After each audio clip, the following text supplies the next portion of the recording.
Dragi prijatelji, dobar dan. Želimo da vam se zahvalimo na velikom broju pitanja koje ste nam postavili putem Totalovog sajta i društvenih mreža.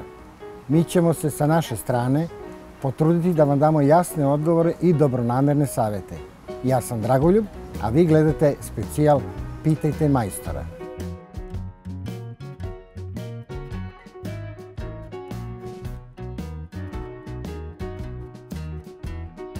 U posudu za servo ulje se sipa tečnost koja je namenjena za hidraulične letve volana. Može imati više naziva, ali u principu je to hidraulično ulje za servo letvu i ne bi smelo da se meša ni sa čim. Nije preporučljivo sipati do čepa. Postoji merač na samoj posudi na kome su označeni maksimum preko koga ne treba sipati. U momentu kada se stavi u pogon, ona menja nivo ulja i naviše i naniže. Ako sipate do čepa, ulje neće imati prostora da ide naviše.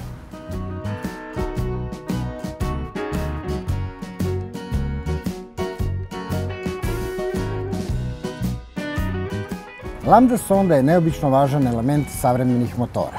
Ona očitava količinu i sadržaj izduvnih gasova, odnosno količinu ugljen dioksida ili kiseonika. Tom informacijom koju šalje glavnoj centralnoj elektronskoj jedinici utiče na to koja se mešavina pravi, odnosno utiče na vreme ubrizgavanja i vrednost pred paljenja. Uvek mora da bude ispravna jer se sa kvarom lambda sonde bitno menja rad motora i povećava potrošnja.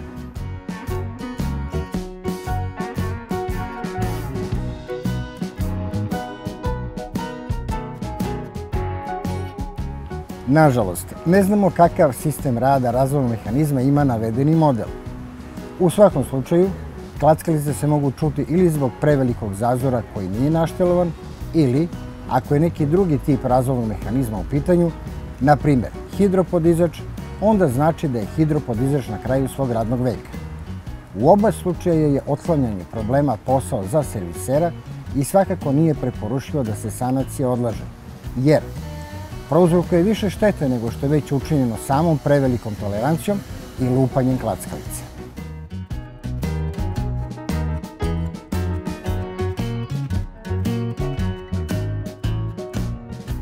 Radne mašine, odnosno mašine koje razvijaju maksimalnu snagu na niskom broju obrtaja i ne traže nikakvo drugo kvalitetnije ulje osim mineralnog ulja. One sav posao završavaju na relativno niskom broju obrtaja kada nema termičkih devijacija. Tolerancije u kojima su pravljeni ti motori su predviđene za tu vrstu ulja i tu gradaciju. Kod savremenih motora koji se vrte na 6, 7 ili 8 hiljada obrtaja su sasvim drugačije tolerancije, pa se zbog toga mora koristiti polusintetičko ili sintetičko ulje. Dakle, za radne mašine koristiti mineralno ulje po preporuci proizvođača. Niske temperature nisu prepreka budući da motor u toku rada postigne radnu temperaturu. Ulje postigne željeni viskozitet i nema problema.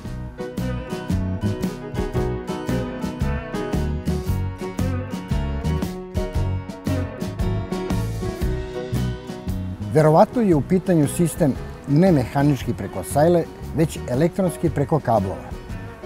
Ako je taj sistem u pitanju, a vi imate povećan prazan hod papučice, to znači da vam je leptir gasa na kraju svog radnog veka.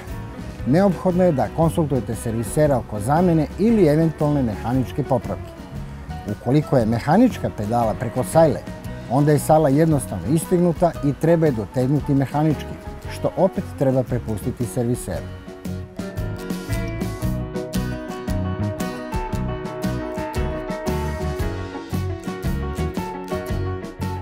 Žuta lampica koja podsjeća na pumpu je ništa drugo do simbol motora. Žuta boja označava upozorenje za razliku od zelene boje koja je boja obaveštenja ili crvene boje koja je boja zabrane. Dakle, lampica koja vam se upalila vas obaveštava da morate nešto da preduzmete. Potrebno je otići u servis koji će korišćenjem dijagnostike ustanoviti koju grešku prijavljuje motor i kako je treba otkloniti. Nadamo se da su vam ovi savjeti bili korisni. Tu smo za sva vaša pitanja i nedoumice. Zato vas molimo, slobodno pišite. Vidimo se u narednoj epizodi.